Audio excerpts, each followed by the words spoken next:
No evento de hoje, a gente vai tratar do que fazer quando alguém perde a capacidade para cuidar de si e de seu patrimônio, ou seja, do conhecido processo de interdição e seus efeitos, não só sobre aquele que merece os cuidados, que é o interdito, mas também para a vida daquele que assumiu a responsabilidade por esses cuidados, que é o chamado curador. Algumas questões que nós vamos abordar no evento de hoje. O que é interdição? Em que circunstâncias ela deve ser promovida? A nomeação do curador exige processo judicial? Se sim, quanto tempo costuma durar esse processo? Quais são os detalhes que vale a pena a gente mencionar num evento como esse? O que fazer quando a situação exige a nomeação de um curador com urgência? Porque o processo leva um tempo, às vezes a nomeação é urgente. Quem pode ou deve ser o curador? Há previsão legal para os indicados a esse cargo? Quem deve arcar com as despesas da prestação de contas? Essas e outras questões vão ser abordadas no evento de hoje, e no final nós vamos abrir um espaço para perguntas que vocês tiverem, vão nos dar o prazer, a alegria dessa participação, porque também, se vocês vão me aguentar ouvir durante tanto tempo, eu acho que uma contrapartida mínima é saber o que vocês vão trazer de dúvidas daquilo que não for resolvido ao longo da exposição. Antes de iniciar o conteúdo propriamente dito, vou falar um pouquinho, né, sobre o escritório, sobre o Antoine, começando aqui por mim. Na tela, não vou ler cada item, né, essa minha formação. Eu costumo sempre pensar algum detalhe que no momento de vida em que eu vivo, eu acabo escolhendo dar um relevo, e nesse caso aqui eu vou dar um destaque à minha participação no BNI Gênesis, que é um grupo de networking profissional que eu conheci há quase um ano, né? Estou quase um ano participando desse grupo, ocupando a cadeira do Direito de Família e Sucessões. É um grupo em que cada profissional ocupa uma cadeira específica, e eu tenho a honra de cuidar dessa cadeira, de ocupar essa cadeira no BNI Gênesis. São reuniões semanais com empresários, gerando referências e conhecendo os negócios dos outros, né? Quem tiver curiosidade pode me procurar depois, eu permito que faça uma visita ou até duas ao grupo. Sobre o escritório, nós estamos hoje com uma equipe de 4 sócios, né? Essa equipe deve aumentar em breve, com auxílio também da Oliveira Campos, que faz recrutamento, está nos ajudando com isso. E nós, tirando o Antoine, que fala com vocês, Roberto e Luiz Carlos, tem algum microfone aberto. Sebastião, cuida disso, por favor. Tirando eu, o Roberto e o Luiz, né, que já somos aí sêniores, embora não pareça, nós temos aí o Henrique somando conosco, né, remando conosco como sócio, nosso mais jovem sócio, e a equipe tem uma qualidade que eu considero muito especial, que é a diversidade da formação de cada um, né? Eu costumo dizer que é feliz aquele que consegue fazer a diferença ser um somatório, porque muitas vezes pessoas diferentes acabam brigando, quando, na verdade, a diferença pode enriquecer um grupo, e, felizmente, nós temos conseguido lidar com as diferenças de forma a gerar um enriquecimento da equipe. O escritório atua, basicamente, a partir dessas 4 entradas que vocês veem na tela, né, para você e sua família, com enfoques para pessoas físicas, então, área de família, área civil, consumidor. Para a sua empresa, uma abordagem mais voltada para a pessoa jurídica, mas o fato de nós atuarmos muito fortemente junto a pessoas físicas, eu costumo dizer que nos dá um viés diferenciado quando lidamos com pessoas jurídicas, porque sempre enxergamos as pessoas que estão envolvidas naquele negócio, né? Então, é uma abordagem um pouco mais acolhedora do que se costuma ter por aí. Para o seu escritório de advocacia, por conta da senioridade, nós muitas vezes somos contratados para assumir determinados processos numa fase mais avançada para fazer advocacia em tribunal, quando o processo já foi para a segunda instância, ou seja, já teve um julgamento e ele vai para um novo julgamento, muitas vezes o escritório atua na fase mais avançada do processo, de terceiros, né? E a mediação é um trabalho que eu costumo considerar aí a cereja do bolo, porque a mediação acaba sendo a adoção de técnicas que evitam a judicialização, ou seja, evitam que as pessoas, para resolverem os seus problemas, precisem pedir ao Poder Judiciário para que tome uma decisão e resolva no lugar das partes envolvidas e interessadas naquela solução. Vou seguir. Sobre a exposição, vou dar um refresco a vocês a respeito da minha voz, passar a palavra aí para o Sebastião para explicar um pouquinho da nossa dinâmica de hoje, e depois eu retomo. Boa noite a todos, é um prazer novamente estar com vocês, alguns talvez já nos conheçam, nós somos da Oliveira Campos, apoiamos o FRK Advogados em todos os eventos, é sempre uma satisfação muito grande, até porque é um evento muito construtivo, vocês já vão perceber isso, de uma simplicidade e, ao mesmo tempo, uma profundidade muito grande. Então, aproveitem, de fato, ao máximo tudo que vocês vão ter aqui. O evento tem aproximadamente 1h10, alguma coisa próxima disso. Utilizem, vocês têm aí, para quem está acostumado com o Zoom, tem o chat aí embaixo, né, o balãozinho aí. Utilizem para mandar as perguntas de vocês. Eu vou coletar essas perguntas. No final, o Antoine vai reservar um tempo para responder. Então, participe ativamente, porque esse evento é muito pensado e é muito pensado para vocês. Não é um evento das leis, é um evento de pessoas que precisam conhecer um pouco mais das leis.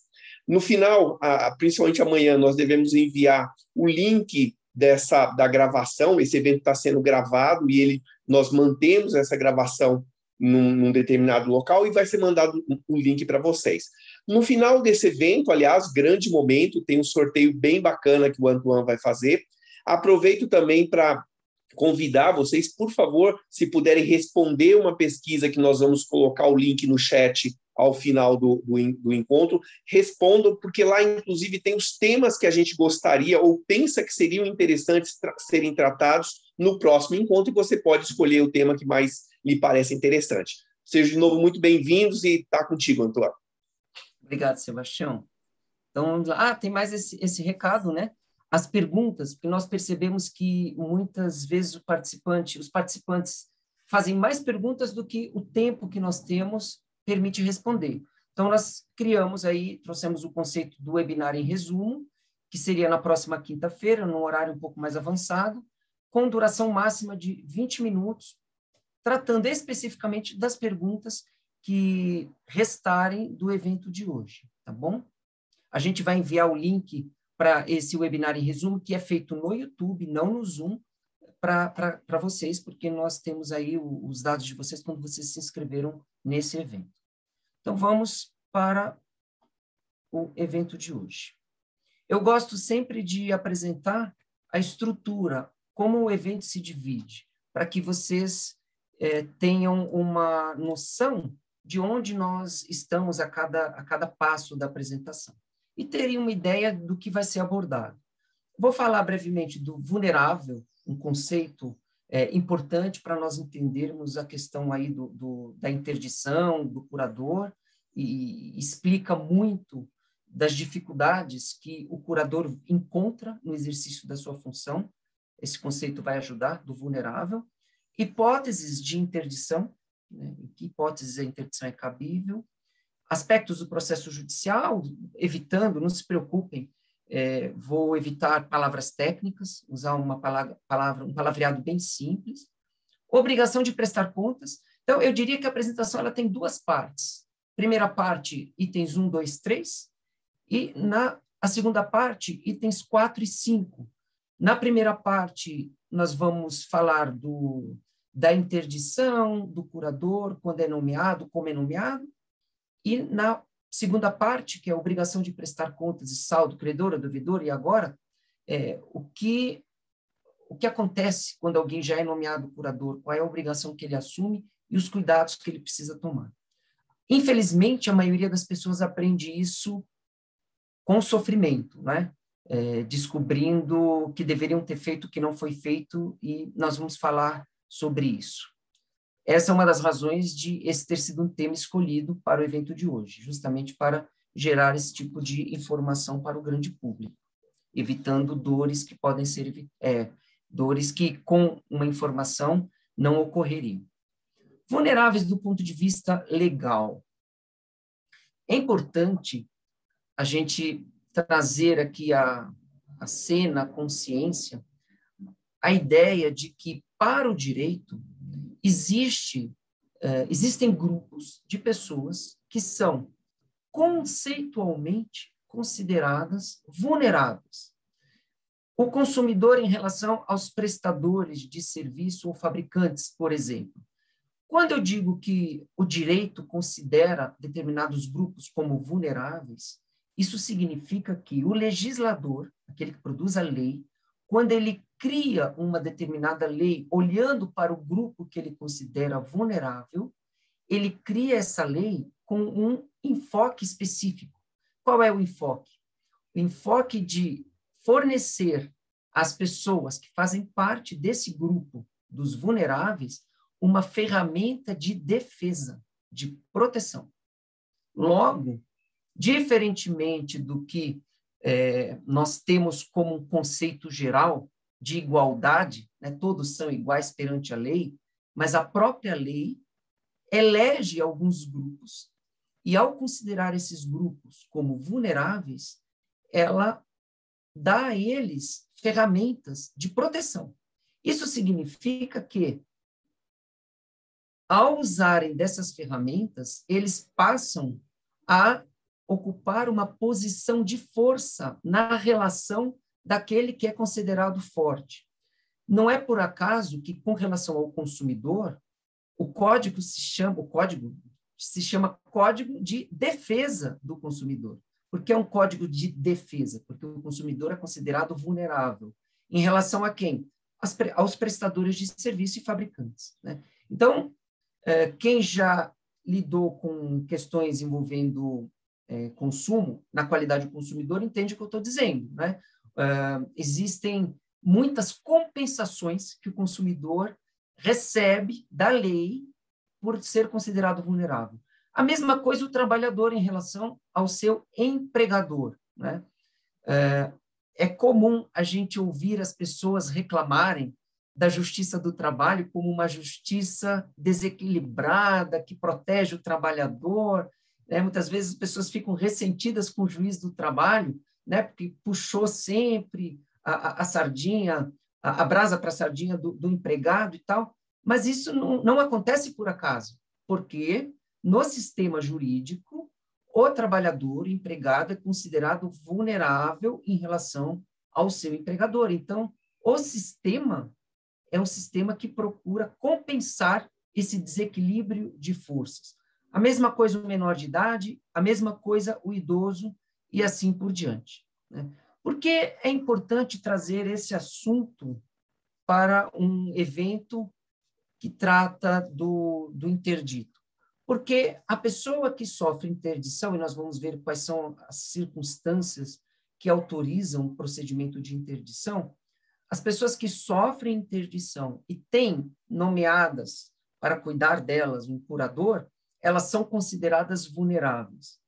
Aí alguém poderia dizer, bom, isso significa, então, que o curador é a pessoa que vai cuidar do vulnerável e vai fazer o equilíbrio dessa balança, né? Ele vai compensar a vulnerabilidade do interdito até certo ponto, porque, embora o sistema preveja a nomeação de um curador para aquele que sofreu interdição, o próprio juiz responsável, nós vamos ver isso, né, pela interdição, e o Ministério Público, eles continuam ativos, acompanhando o trabalho do curador perante o curatelado, né? O curatelado é aquele que recebeu um curador para cuidar de si. Em algumas situações, a lei prevê a figura do representante legal. Então, quando nós temos menores, né, pessoas que têm abaixo de 18 anos, naturalmente, quem representa os interesses dessas pessoas que são menores são pai e mãe, né? Ah, mas o pai faleceu. Então, a mãe concentra em si o direito dessa representação. Mas quando o menor perde pai e mãe, que são os responsáveis naturais por ele menor, o que o sistema prevê? A nomeação de um tutor. Por que eu trago esse conceito aqui? Porque muitas vezes as pessoas confundem, né, a figura do tutor com a figura do curador. Ambos são responsáveis por um vulnerável, mas aquele que cuida do menor recebe o nome de tutor. E tem uma diferença aqui em termos de efeitos. Por quê? Porque, como eu disse, o menor precisa de tutor, assim que o menor completa 18 anos, o tutor perde a função automaticamente. Só que a mesma coisa não acontece com a figura do curador, porque as causas da existência de um curador são outras, né? Não decorrem de uma incapacidade que é presumida pela lei em decorrência da menoridade, né? Então, a pessoa sendo menor de idade, a lei presume uma incapacidade. No caso do curador, essa figura surge porque a pessoa apresentou algum tipo de problema, dando sinais para a sociedade, para aqueles que a rodeiam, de que ela não tem condições de cuidar de si e de seu patrimônio. Vou avançar.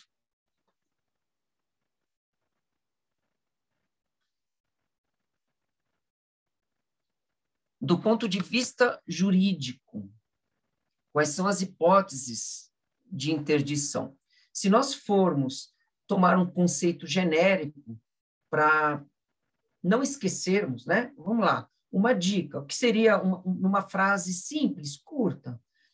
O que leva alguém a precisar de um curador? O fato de aquela pessoa não ser capaz de expressar a sua vontade, né?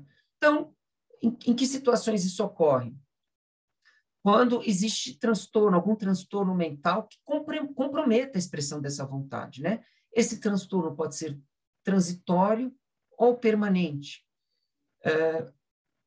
É mais comum, ao longo da nossa vivência profissional, eu já tenho mais de 25 anos de profissão, o que eu tenho visto, o que eu já vi como causa de interdição. Se vocês me perguntarem, então, você já viu ébrio, né? Alguém que tem um descontrole com relação a bebidas alcoólicas, ou viciados em tóxico, ou pródigos? Eu nunca vi um pródigo, né? Existem? Existem. Eu nunca vi um pródigo interditado, né? O que eu mais vejo são pessoas que têm um comprometimento mental por conta de Alzheimer ou esquizofrenia. E a esquizofrenia, infelizmente, não escolhe idade, né? Muitas vezes a esquizofrenia se manifesta com pessoas bastante jovens e tornando necessário a nomeação de um representante. Então, do ponto de vista jurídico, o cenário que autoriza, que recomenda a nomeação de um curador é aquele em que nós temos uma pessoa incapaz de expressar sua vontade. A pandemia deve ter gerado muitas situações de pessoas em coma, às vezes empresários, pessoas com patrimônio a gerir, precisando tomar decisões e num coma que inviabiliza isso. Então, nesse caso, é necessário promover uma interdição caso as decisões não possam ser adiadas, né? Caso o adiamento gere prejuízo para essa pessoa. Então, alguém tem que mover, nós vamos ver quem, processo de interdição, saindo do coma e retomando, saindo do coma sem sequelas comprometedoras da capacidade de tomada de decisão, aí seria caso, hipótese de fazer cessar a medida de interdição. Agora, do ponto de vista prático, né? Porque, do ponto de vista jurídico, nós já vimos, é o que consta acima, né? A pessoa que vive alcoolizada, abusa de drogas, de modo a não conseguir gerir a própria vida, ela é conceitualmente alguém passível de interdição? Sim, do ponto de vista jurídico. Agora, do ponto de vista prático, a gente só vai encontrar pessoas interessadas em promover interdição quando houver a necessidade de uma tomada de decisão com reflexos patrimoniais. Então, lá, a pessoa jovem se tornou esquizofrênica, né? Teve lá, desenvolveu essa esquizofrenia, manifestou esquizofrenia. Precisa sofrer interdição? Ora, se é uma pessoa que não tem patrimônio e que simplesmente recebe os cuidados de parentes que não precisam alienar imóveis, gerir uma conta bancária, recursos de qualquer tipo, não é porque a pessoa não tem condição de tomar decisões que ela precisa necessariamente passar por um processo de interdição, né? Então, há situações que, do ponto de vista prático, não justificam a busca de um procedimento como esse. Aspectos do processo judicial. Não se preocupem, não vou usar de palavras técnicas, né? Então, esses são alguns pontos que vale a pena a gente mencionar. O juiz.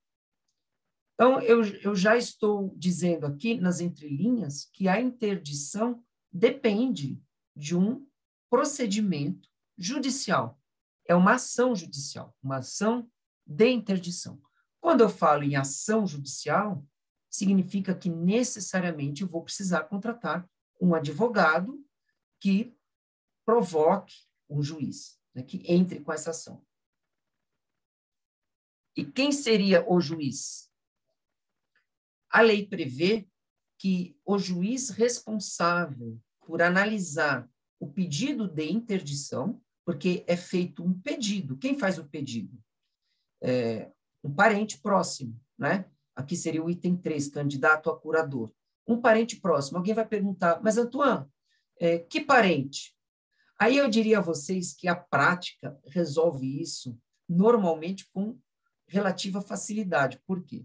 Porque quando alguém exige os cuidados de um curador, a não ser que essa pessoa seja muito rica e esteja cercada por pessoas bastante interesseiras, né, e sem consciência da responsabilidade que assumem quando são nomeadas curadores, fiquem tranquilos, normalmente não se forma fila, né? Normalmente a função de curador, ela vem muito com uma conotação de um ônus, um encargo muito pesado até. Então, normalmente, quem entra como candidato a curador é a pessoa próxima àquele que está numa situação de vulnerabilidade. Eu vou usar um termo técnico aqui, vocês lembrem sempre que eu estou usando um termo técnico quando eu falo de incapaz, né? Então, quem é nomeado curador é alguém próximo e que normalmente se importa com o incapaz. E essa pessoa vai contratar o advogado, que vai fazer um pedido ao juiz. Qual juiz? O juiz responsável por aquela região. Não sei se todos já tiveram essa experiência, existem ações que são distribuídas para o fórum que fica na região onde reside, no caso aqui, onde reside o incapaz. Ah, Antoine, mas lá no fórum, digamos, Fórum da Lapa, existem, e é juiz de família, existem várias varas de família. Ora, uma vez ajuizada a ação, ela é distribuída de uma forma aleatória, existe um mecanismo automático de sorteio, e isso vai cair numa das varas de família. Caiu com o juiz daquela região, aquele juiz vai conduzir o processo de interdição até o final. Ele ficará vinculado, não o juiz à pessoa, mas aquela vara. O juiz pode até mudar, mas vai ser sempre aquela vara, o juiz que estiver ocupando aquela vara judicial que vai cuidar daquele caso, né? Ah, mas a interdição acabou. Sim, mas muitas vezes a interdição acaba, e como nós vamos ver na segunda parte, o curador fica obrigado a prestar contas. E a prestação de contas, eu vou falar para vocês, tem prestação de contas que eu faço há mais de 20 anos. Então, sempre naquela vara onde foi julgado o processo de interdição. Quando o advogado faz um pedido para o juiz, que pedido é esse? Ele precisa dizer para o juiz, contar uma história. Excelência, né? Tem o Joãozinho aqui, o Joãozinho sofre desse problema. Ora, tudo aquilo que eu alego numa ação judicial, eu preciso provar. Logo, quando a situação exige uma nomeação urgente de um curador, o que eu preciso demonstrar logo no início da ação? Eu preciso demonstrar que aquilo que eu estou alegando sobre o Joãozinho, que ele não tem condição de cuidar de si, do seu patrimônio, que aquilo esteja provado. Como é que eu provo isso? Ora, se eu estou tratando de alguém com esquizofrenia, um laudo produzido por um psiquiatra, né?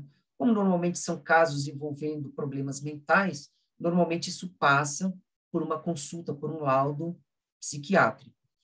Demonstrando isso para o juiz, o que mais eu preciso demonstrar, eu como autor da ação?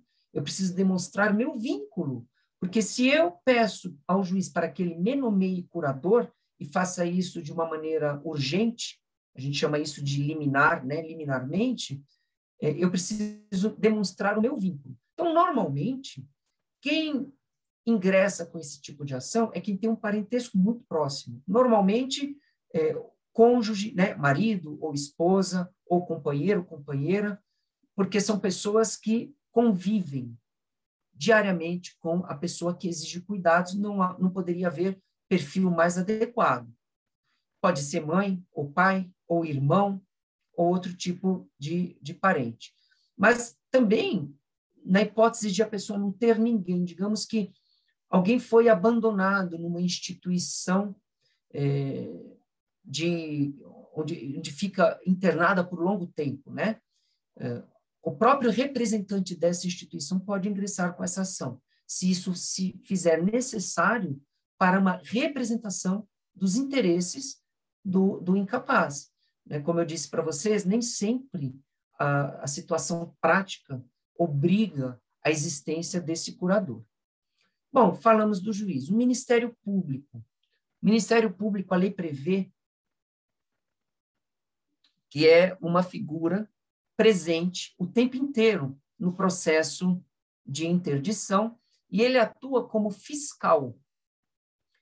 Gente, tem coisa mais chata do que um fiscal, e um fiscal que vai atuar partindo da premissa de que ele está diante de uma pessoa vulnerável. Ah, mas não é tão vulnerável assim. O sistema jurídico assim elege alguém que sofre um processo de interdição, assim como elege o menor como vulnerável. Então, é sempre uma situação estabelecida, e muitas vezes o trabalho que o curador tem é de demonstrar que aquele caso tem particularidades que justificam uma abordagem um pouco diferente daquela que se tem quando a lei é aplicada à risca, o rigor é enorme, né? O Ministério Público é um órgão que acompanha o processo de interdição do início até o fim, fazendo pareceres, né? Nós temos aí o candidato a curador, já falei, né? Sempre aquela pessoa mais próxima do incapaz e disposta a cuidar dele e disposta a assumir a responsabilidade que vem depois quando esse incapaz possui patrimônio, né? Que é preciso prestar contas, a gente vai falar disso na segunda parte. Quais são os limites da curatela? Ah, mas o que é a curatela? É esse instituto sobre o qual nós estamos falando, né? Quando alguém entra com uma ação de interdição, isso se chama, o instituto que a gente usa é curatela. Significa que essa pessoa está pedindo ao juiz para que nomeie um curador para o incapaz. Qual é a amplitude, né? Até onde vai a intromissão do Estado, do legislador, na esfera de direitos do incapaz, né? o que é que está sendo retirado daquela pessoa que sofre a interdição? Que tipo de liberdade ela perde? Nós tivemos a resposta a essa pergunta dada de uma forma muito, muito clara em 2015, quando ingressou no nosso sistema jurídico o Estatuto da Pessoa com Deficiência. E esse estatuto trouxe num artigo, de uma forma muito clara, que o fato de alguém sofrer interdição não retira dela o direito. Eu vou até mencionar aqui, ler aqui o texto para vocês, né? Não retira dela o direito ao próprio corpo, à sexualidade, ao matrimônio. Essa pessoa pode casar. Ah, mas Antoine, você não falou que a expressão da vontade dela ficou comprometida? Bom, mas o legislador elencou isso, o que significa que, em princípio, essa pessoa pode tudo isso, né? Se alguém entender que o comprometimento dela é de tal nível que impede o exercício de algum desses direitos que eu vou mencionar, cabe a essa pessoa tentar evitar esse exercício, né? Então, matrimônio, privacidade, direito à educação, ok? Né? Direito à saúde, direito ao trabalho, ou seja, ninguém pode ter negado o direito de trabalhar, ter uma carteira assinada pelo simples fato de ter sofrido uma interdição. E direito ao voto. Bom, qual é a duração? Ora, se a pessoa que sofreu interdição, o motivo dessa interdição for um motivo que venha a cessar com o tempo, o exemplo que eu dei, né? Alguém que entrou em coma. Existem pessoas que ficam em coma durante 1 ano ou mais.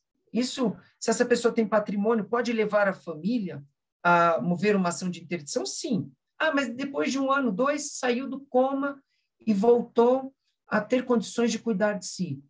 É o caso de cessar aquela medida, que é uma medida de intervenção bastante forte na vida dessa pessoa, nas liberdades dela, porque uma vez sofrendo interdição, a pessoa perde a capacidade de, por exemplo, comprar e vender bens, assumir dívidas, dar garantia e assim por diante. Normalmente, os efeitos são mais ligados à esfera patrimonial. Portanto, por tabela, foi o que eu disse, né? Quando a pessoa não tem patrimônio, é pouco provável que passe por um processo de interdição. O patrimônio do curatelado, ele acaba, por ele ser considerado incapaz, e isso em princípio é um conceito, é algo dado, ele é incapaz e ponto, o que acontece? A movimentação patrimonial dele ocorre sempre sob o olhar da justiça, né? Nós vamos ter sempre o juiz que nomeou o curador, acompanhando a movimentação patrimonial, e o promotor, o Ministério Público. Muitas vezes, e vou falar disso um pouco mais para frente, quando é necessário alienar bens do patrimônio do curatelado, e às vezes é necessário isso, é preciso pedir uma autorização para o juiz, que vai ouvir o Ministério Público, que vai exigir uma avaliação daquele bem. Lógico, uma avaliação depois de aceitar a justificativa de venda, né? E assim por diante. Então, é bastante trabalhoso quando essa venda é necessária, né? Porque muitas vezes o curador está lá lidando diariamente com o curatelado e com as necessidades dele, arcando com despesas, e acabam os recursos e precisa vender alguma coisa. Se o curatelado tiver patrimônio, essa venda precisa ser solicitada ao juiz. E aí tem todo um procedimento. Vamos agora fazer um gancho com a segunda parte da nossa apresentação, que é a que diz respeito às obrigações que o curador assume. Então, quando alguém assume o papel de curador, e isso ocorre, primeiro, provisoriamente, quando, no caso, alguém entra com o processo de interdição, normalmente essa nomeação precisa se dar naquele momento, normalmente as pessoas deixam para entrar com a ação quando a medida é necessária, portanto, acaba sendo urgente, o juiz nomeia provisoriamente aquela pessoa como curador. Aí o processo segue, não falei do perito, né? A nomeação de um perito, normalmente um médico psiquiatra, da confiança do juiz, esse perito faz um exame e produz um laudo.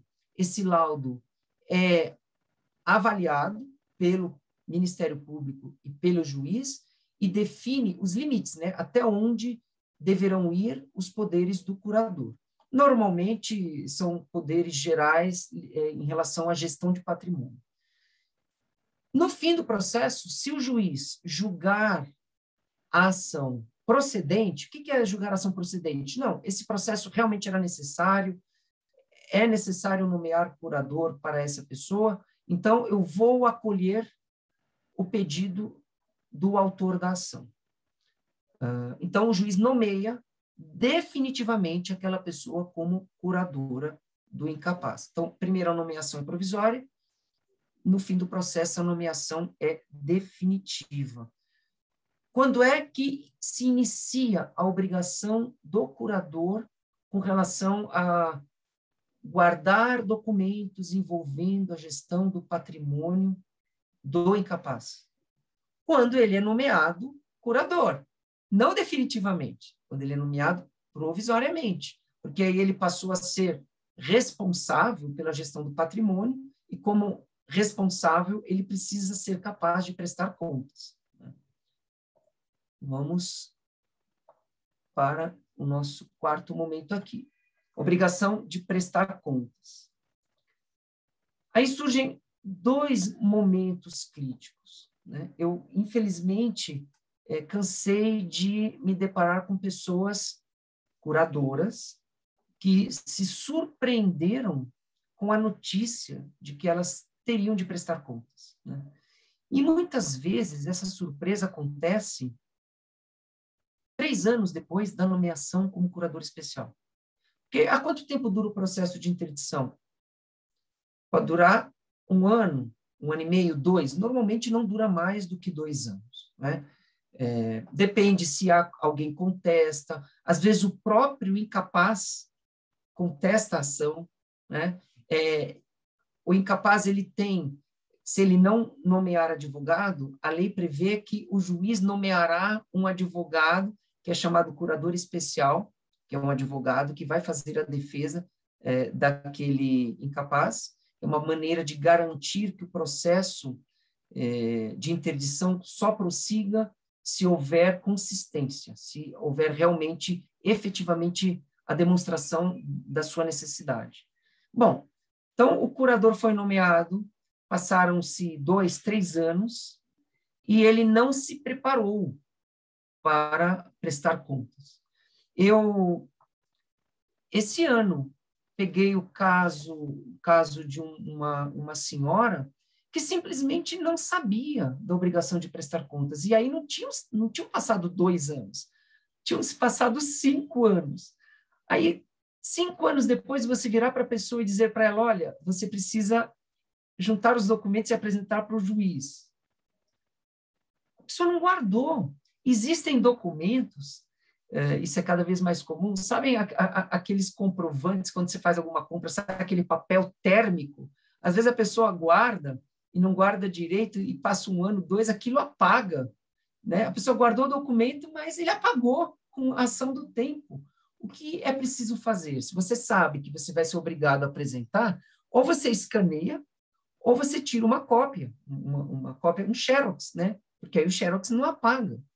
E guarda isso de uma maneira organizada, mês a mês, né? Então, 2 momentos críticos. O primeiro é, você se preparou no sentido de guardou os documentos?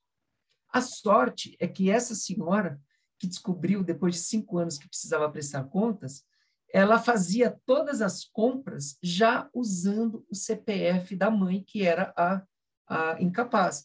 E ao usar o CPF, declarava lá o CPF, a compra no sistema, né, da nota fiscal paulista, ela acessou as notas fiscais no sistema da Secretaria da Fazenda. E foi dali que ela tirou a maior parte dos documentos, porque uma outra parte ela não tinha mais, né? Sem contar as compras que foram feitas em benefício da mãe dessa senhora e que não foram documentadas. Então, o primeiro momento crítico é saber da necessidade de juntar documentos. E o segundo momento crítico, então, digamos que o curador apresentou para o advogado os documentos necessários para a prestação de contas. O que pode acontecer? O advogado não saber como apresentar essas contas. Aí foi um outro caso, foi até curioso, porque o advogado ele não se conformava com o fato de o contador lá do fórum, o contador exigir que as contas fossem apresentadas numa determinada forma. E o colega dizia assim, mas eu não me conformo, eles estão vendo pelo em ovo, porque eu já apresentei os documentos, já pedi para um contador fazer o demonstrativo, já está tudo lá, e eles ficam insistindo que eu não apresentei. Aí fui dar uma olhada ali, nossa, gente, assim, apresentou os documentos, mas tudo fora de ordem, né? Documento de março, depois vinha documento de abril, depois documento de dezembro, tudo misturado, como se o contador lá do fórum fosse se dar ao trabalho de ficar procurando nos autos do processo onde está cada coisa, né? Então, existe uma forma de apresentar os documentos de modo a que a prestação de contas seja aprovada, que tem mais essa, né? Prestou contas, o juiz vai avaliar isso aí, né? E vai aprovar ou não as contas. E se as contas apresentadas apontarem um saldo, digamos que o curador tenha feito gastos superiores à renda do incapaz. Então, vamos lá, dando um exemplo. Eu sou responsável por um incapaz que ganha um salário mínimo por mês, mas a despesa dele equivale a 3 salários mínimos. Então, o que eu preciso fazer? Eu preciso complementar. Então, todo mês eu ponho dos meus recursos 2 salários, todo mês. Se eu conseguir apresentar contas de uma forma que convença o juiz de que está tudo certinho, que houve uma boa gestão, significa que todo mês eu, como curador, terei acumulado um crédito de 2 salários, todo mês. Ao longo de um ano, isso vai dar uma soma X, que vai me tornar credor daquela pessoa que recebe os meus cuidados. E eu, como credor, posso me ver reembolsado desse dinheiro? Vou responder essa pergunta no próximo slide. E vamos supor que seja o contrário. Vamos supor que o incapaz tem uma renda de 10 salários por mês e os gastos dele sejam de 2 salários. Ele vai ser credor. Se eu não fizer as contas de maneira adequada, pode ser que no final de uma prestação de contas, em vez de eu ser devedor de 100, eu apareça devendo 200. Então, a correção das contas é importante, seja para proteger um crédito que eu possa ter, e seja para me proteger de eventual crédito que o incapaz possa ter perante mim. E se houver um crédito do incapaz perante mim, isso pode ser cobrado de mim. Então, eu vou contar brevemente, estou aqui de olho no relógio, não quero consumir todo o tempo, quero deixar um tempo aí para vocês também fazerem perguntas. Vamos supor que, ao longo do tempo, o curador tenha colocado recursos próprios, né? O patrimônio do incapaz não foi suficiente para gerar a receita necessária para as despesas com ele. E o credor, como eu disse, normalmente o cônjuge, um irmão, um parente próximo, né? Você não vai deixar de cuidar de um parente próximo, mesmo que precise pôr dinheiro próprio. Mas é importante fazer a contabilização disso de maneira adequada, porque, às vezes, aquele incapaz dispõe de um patrimônio digamos que o curador sobreviva a ele, né? Ele viva mais tempo do que o incapaz. Se o curador tiver um crédito perante o incapaz, nada mais justo, nada mais correto do que ele se ver reembolsado disso. Então, houve um caso que eu acompanhei por 20 anos. 20 anos prestando contas anualmente. Alguém poderia perguntar, mas, Antoine, as contas têm que ser prestadas com que periodicidade? Normalmente, os juízes determinam que as contas sejam prestadas anualmente, ano a ano. Precisa esperar que o juiz determine que eu preste contas? Normalmente não. Por que eu falo normalmente não? Porque se houver uma situação de patrimônio, é importante prestar as contas. Se o incapaz não tiver patrimônio, você vai prestar contas do quê? Né? Mesmo que o juiz determine, você tem que argumentar que não há patrimônio, enfim. Mas vamos voltar aqui. Se você presta contas anualmente, essas contas serão julgadas anualmente. O que é julgadas anualmente? Você vai lá, apresenta a documentação, os demonstrativos, o juiz manda isso para um setor do fórum, que é o setor de contabilidade, chama contadoria. O contador vai verificar aquela demonstração que você apresentou, vai dizer se falta alguma coisa, se os valores que foram lançados estão devidamente respaldados, fundamentados em documentos idôneos. Se estiver tudo ok, o setor de contadoria vai dizer, confere. Aí vai para o Ministério Público. O Ministério Público, numa situação como essa, normalmente diz que não se opõe ao julgamento das contas como boas, e o juiz julga as contas boas. Quanto tempo dura isso? Se as contas forem bem prestadas, poucos meses. Qual é a importância dessas contas serem prestadas de uma maneira adequada e elas serem julgadas boas em pouco espaço de tempo? Porque se houver saldo credor em favor do curador, a partir do momento em que o juiz julga as contas boas, ele, curador, passa a ter juros sobre o seu crédito e correção monetária, né? Se bem correção monetária a gente computa desde sempre, mas os juros é só a partir do momento em que as contas são julgadas. Bom, é importante ter juros? Bom, nesse caso aqui, né, que eu acompanhei durante 20 anos, e 20 anos as contas sendo prestadas anualmente e sendo julgadas boas, ao longo de 20 anos se acumulou um crédito com juros, correção, deu mais de 4 milhões de reais. Mas 4 milhões de reais é uma fortuna. O incapaz teve como pagar? Teve como pagar, porque é um incapaz que tem patrimônio, houve a venda de um imóvel, e praticamente todo o valor do imóvel serviu para reembolso do curador. Né? Foi fantástico, porque no período de pandemia, e por que esperou 20 anos para pedir reembolso? Porque não havia intenção de pedir o reembolso. Né? As contas eram prestadas, porque tinha obrigação de prestar contas. Mas como a própria curadora é herdeira da incapaz, com a morte da incapaz ela herdaria, ela não ia pedir reembolso agora. Mas foi importante pedir reembolso agora por uma questão, né, circunstancial.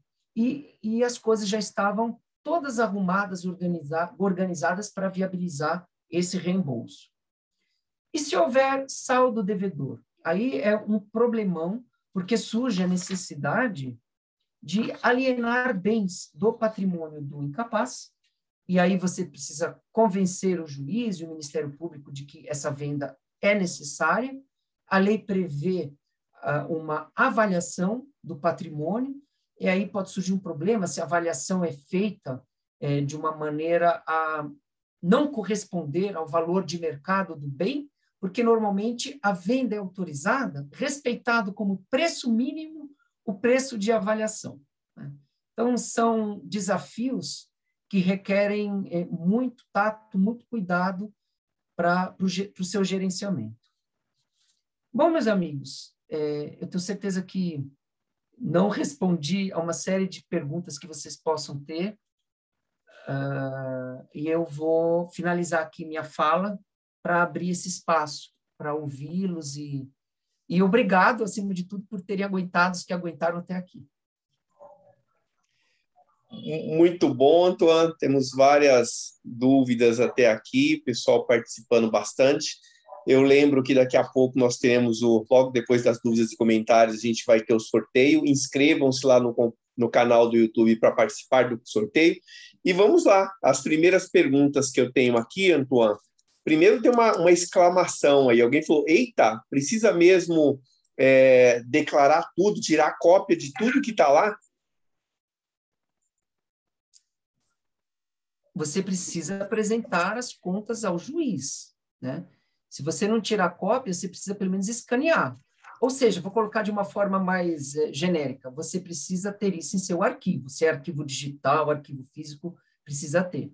Agora, você já apresentou essas contas, você já usou esses documentos, né? Já entregou para o seu advogado, ele já fez a apresentação dessas contas, elas já foram aprovadas. Precisa continuar aguardando? Não, não precisa, porque esses documentos acabam fazendo parte do processo, né? Aquilo que você guardou fisicamente, o advogado obrigatoriamente vai precisar transformar num arquivo digital, porque os processos hoje são todos digitais. Então, aquilo vai num formato digital para o fórum e fica conservado permanentemente no sistema do tribunal. Você não precisa manter isso no seu arquivo. Mas, enquanto não apresentar, tem que manter. Muito bacana. Temos algumas outras aqui. A próxima diz o seguinte: como apresentar os gastos do incapaz para o juiz? Então, isso é feito por meio de uma ação de prestação de contas, normalmente. Essa ação de prestação de contas é uma ação, uma nova ação judicial, mas ela é vinculada à ação de interdição. Como assim vinculada?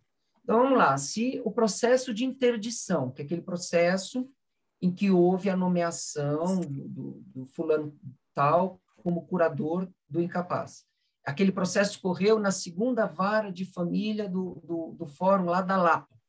O juiz da segunda vara de família do fórum da Lapa vai ser o juiz responsável por receber a ação de prestação de contas ligada àquela interdição. Então, ele que nomeou o curador, ele também vai julgar as contas prestadas pelo curador. Só que todo esse procedimento é feito por um advogado. O leigo, ele não tem esse acesso ao sistema do judiciário. Ótimo. Eu vou selecionar, eu peço desculpas se a gente não conseguir responder a todas as perguntas, porque tem várias aqui, mas eu vou selecionar algumas delas para responder, tá? Então, seguimos aqui.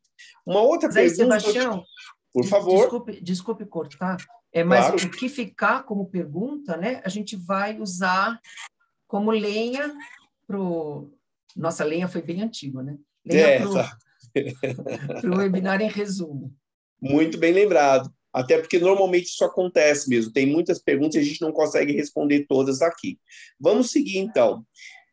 Como usar, como curador provisório, posso alugar o imóvel do interditado ou preciso de autorização judicial? Para alugar o imóvel, alugar para uso próprio? Não fica claro, mas eu imagino que sim. Eu imagino que para renda, talvez seja para renda, enfim. Então, vamos lá, vou responder de uma forma genérica. O curador, ele responde, ele representa o incapaz, o curatelado, na gestão do patrimônio. Então, ele não precisa pedir autorização do juiz para alugar o imóvel. Ele pode assinar em nome do incapaz. Qual é o cuidado que ele precisa tomar? Precisa tomar o cuidado, lembrem, né? O incapaz é tido como vulnerável. Então, de repente, você alugou o imóvel por um valor abaixo do de mercado. Imóvel lá, sei lá, imóvel na 25 de março, né? O aluguel lá, sei lá, vale 100 mil reais por mês. E você alugou como curador por 10 mil. Nossa, como você alugou por 10 mil imóvel? Então, qual é a suspeita que vai levantar?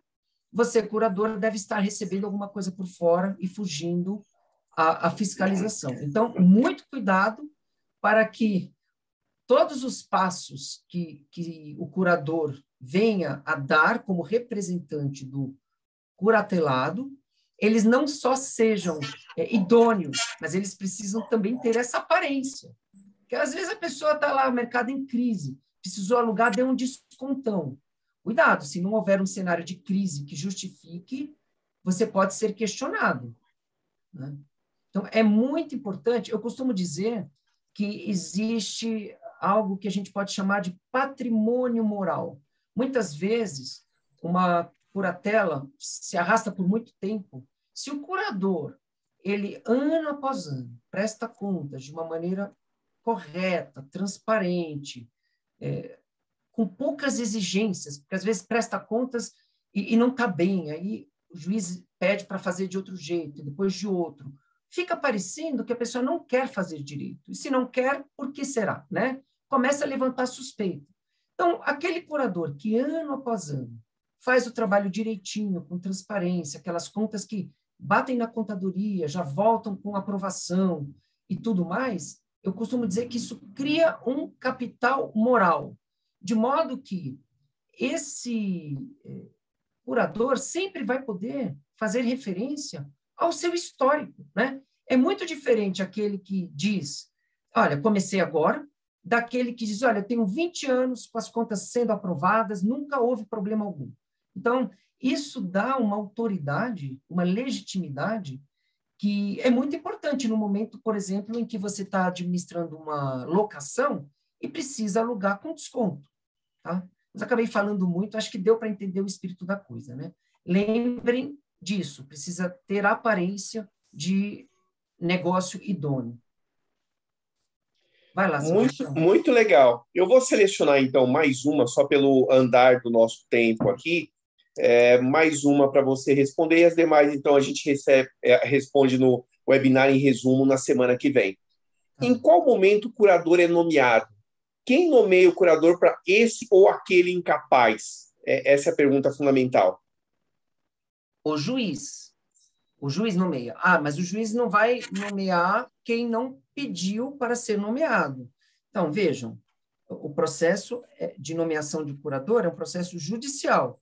Então, eu tenho necessariamente alguém que deu início ao processo e a pessoa que deu início pediu a nomeação de alguém. Normalmente, quem dá início pede a sua nomeação. É o que faz sentido, né? O juiz vai nomear automaticamente? Não, né? Automaticamente não. Por quê? Pode acontecer digamos, eu vou usar um exemplo absurdo, tá? Isso dificilmente acontece, mas eu descobri que meu vizinho está lá numa situação de vulnerabilidade, uma pessoa sozinha, solitária, eu vou lá e peço para ser nomeado curador.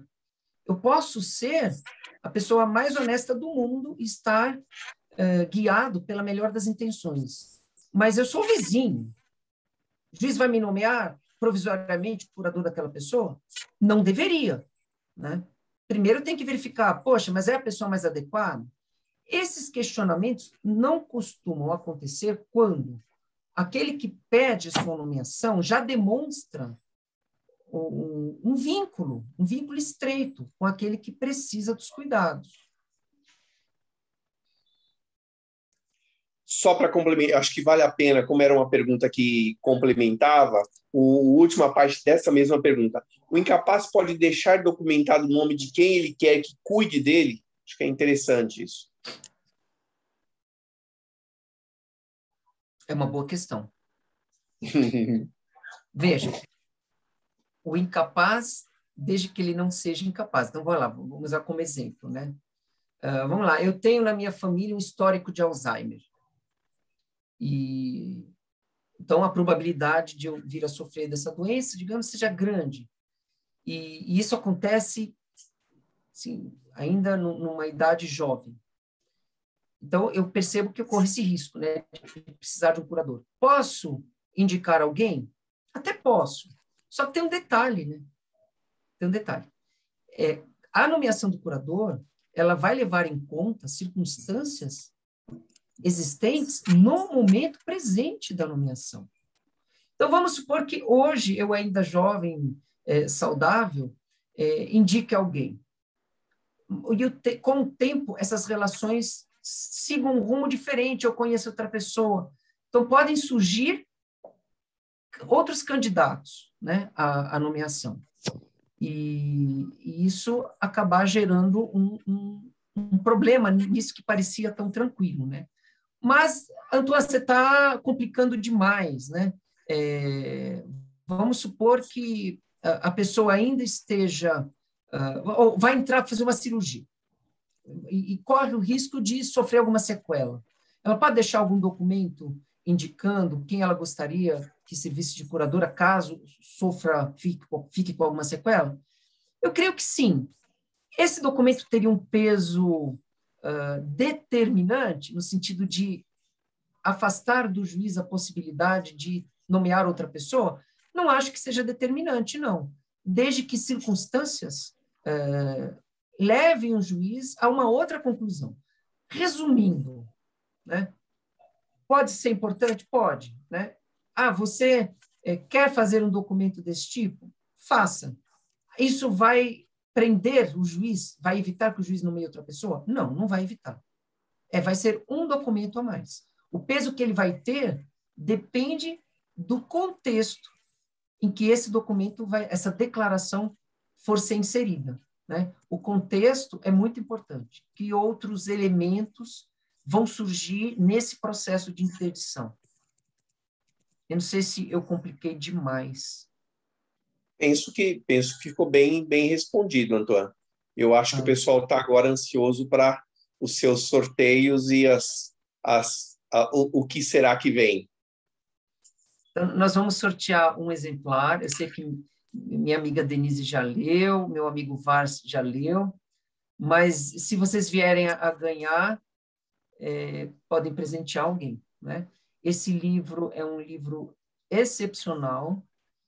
Eu gosto de dizer que a gente não deve fugir da realidade. O tema que está sendo objeto aqui do nosso evento é um tema ligado à saúde, a envelhecimento, e por isso nós achamos que seria muito oportuno divulgarmos essa obra que trata do fim da vida, mas trazendo elementos para a gente perceber o que tem valor quando a vida chega ao fim, né? Ele questiona aquela abordagem muito tradicional e irracional de preservar a vida, entender a vida como um corpo que respira e que filtra sangue, independentemente do estado emocional, do estado de espírito, da mente daquela pessoa que esteja nessa situação de doença terminal, né? Então, é um livro que traz muitas reflexões nesse sentido, e eu colocaria como um conceito central nessa obra o conceito de dignidade. Então, a vida é fantástica, mas não pode faltar dignidade. Uma leitura que eu considero obrigatória, né? Por isso ele vai ser objeto aí do nosso sorteio. Quem ganhar o sorteio, evidentemente a equipe do FRK não participa. Quem ganhar o sorteio, depois indica o endereço e a gente faz a compra e manda entregar no endereço da pessoa, tá bom? Bom, lembrando, né, Antoine, que as pessoas, eu tenho colocado aqui no chat para as pessoas que para ser elegível ao sorteio, basicamente duas condições: estar aqui na sala, né, os ausentes obviamente não ganharão, infelizmente, e estar inscrito no nosso canal do YouTube. Então, quem não tiver, eu passei o link, basta clicar lá, 0 segundos já vai aparecer. Vamos sortear então, Antoine? Vai lá, é com você, né? É comigo, pode ser. Eu vou pedir uma gentileza, vou escolher aqui alguém na sala aleatoriamente para me falar o número, e a partir desse número, então, a gente vai fazer o sorteio. Aproveitem, inscrevam-se lá no canal do YouTube. Eu vou pedir aqui, com a primeira carinha que me apareceu, Luiz Roberto. Luiz Roberto, por favor, me passe um número de 1 a 20, por favor. Você está no mudo aí, deixa eu só tirar você do mudo, peraí. E aí, posso falar? Agora pode. Então, Oi, meu número amigo, boa 7. noite. Está nas E suas aí, mãos, hein? Antônio, tudo bem? Tudo bom, e você? Também. Número 7. O número 7 é o número de sorte. Vamos ver quem é o número 7. O número 7 é o Rogério. Não sei se o Rogério está aqui na sala ainda. Rogério tem 2 segundos para se manifestar, Rogério. Do contrário, vai para a consultoria o livro. Tô na sala, sim. Passaram-se os 2 segundos, o livro foi para a consultoria. Parabéns, parabéns, deixa eu aparecer Rogério. aqui, que eu não sei nem, eu vou aparecer aqui. Agora sim. Estava ouvindo atentamente aqui a exposição do Torotô, e desde já agradeço aí o convite e parabenizo a explicação aí e a toda a equipe do FRK Advogados. E ainda assim, um livro aí sorteado, hein? Opa! Muito obrigado. Legal, Lira. Fico feliz por você. E não se preocupe, o Sebastião tenta essas coisas, mas como no processo de interdição, aqui também tem fiscais fazendo o papel do Ministério Público, a gente não deixa esses impulsos. O pessoal, né? do MP tá em cima, é isso? Tá de olho, Legal. Parabéns, viu? Obrigado. Vai lá, Antônio. Boa leitura. Obrigado Depois você passa aí o endereço. Então vamos pro... Oi, pode falar. Desculpa, não entendi. Depois você passa para a gente o endereço para a gente poder mandar o livro para você. Ah, legal. Passo sim. Depois vem a auditoria para saber se o sorteado recebeu ou não, você pensa? Perfeito. Bom, finalizando aqui, gente, uma divulgação de todo o trabalho que nós viemos fazendo aí desde o início da pandemia, né? A pandemia acabou nos levando a inovar nessa parte. Vejam, esse é o, se não me engano, 11º webinar. Fico muito feliz, vejo que tem alguns que estão sempre conosco, como o Luiz Roberto, né? Muito... se tivesse aí o carteirinha, né? Teria carimbo em todos.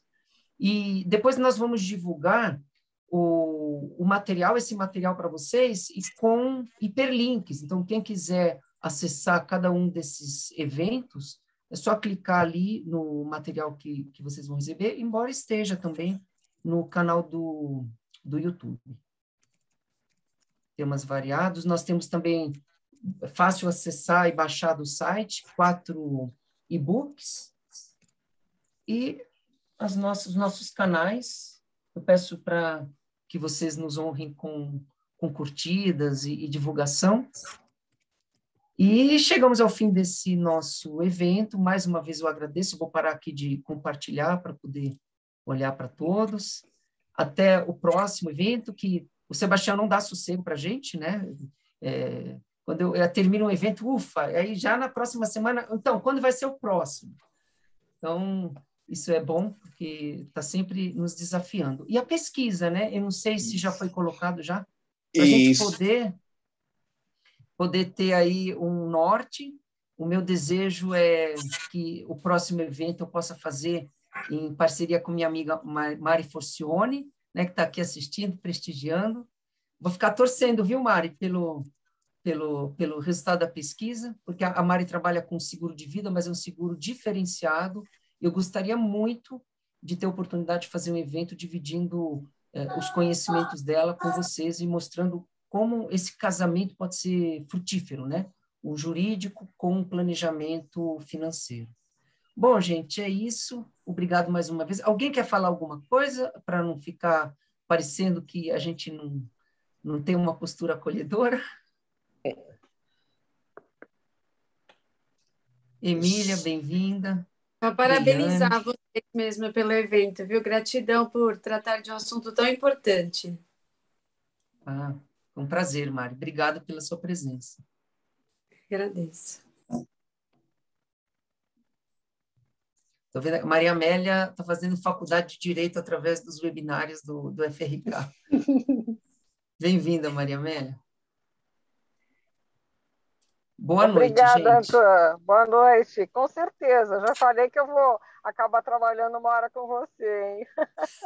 Olha a pretensão. Desculpe. Boa noite a todos. Mas você me faz trabalhar e refletir muito, sempre trazendo desafios. Bom, eu não sei se isso é bom ou ruim, hein, Antônio? Para quem gosta de trabalhar, é bom. É verdade, é verdade. Mas muito obrigada, viu? Uma ótima apresentação. Sem Obrigado, dúvida, Ana. todos os temas são bastante elucidativos e a gente aprende cada dia mais. É Que importante, bom, Maria Amélia. essa altura do campeonato, todos nós, na vida que a gente tem vivido. Obrigada mesmo. Que bom. E não se preocupe, essa parte a gente não leva para o ar, tá bom? Tem o corte, quem quiser Ótimo, falar, ótimo. isso é editado. Parabéns, Minha Antônio. amiga Emília. Fernanda não abriu a câmera, mas está aqui. Obrigado, viu, gente? Antônio, Oi, Lira. pedir uma gentileza eu vi aqui que mandaram o link da pesquisa, mas pedi para mandarem por e-mail também, que facilita. Eu não sei, eu estou no telefone, eu não consigo transmitir. Se puder mandar pelo e-mail também. A gente vai enviar tanto junto com os materiais que a gente envia o link desse vídeo, dessa gravação, como a gente envia no grupo do WhatsApp também, nós vamos colocar. Quem está lá no grupo do WhatsApp também vai receber, mas fica tranquilo que vai receber sim. Tá joia. Obrigado, mais uma vez. E não esqueçam, quem quiser ter mais algumas pinceladas, dúvidas, respostas a dúvidas no evento de quinta-feira que vem, né? 20 minutos só. Começa às 19, às 7 da noite. Ok? Ok, gente. Bom fim de semana para todos. Obrigado pela presença mais uma vez. Boa noite. Boa noite, gente. Boa Tchau, noite. Sebastião. Boa noite. Tchau, tchau.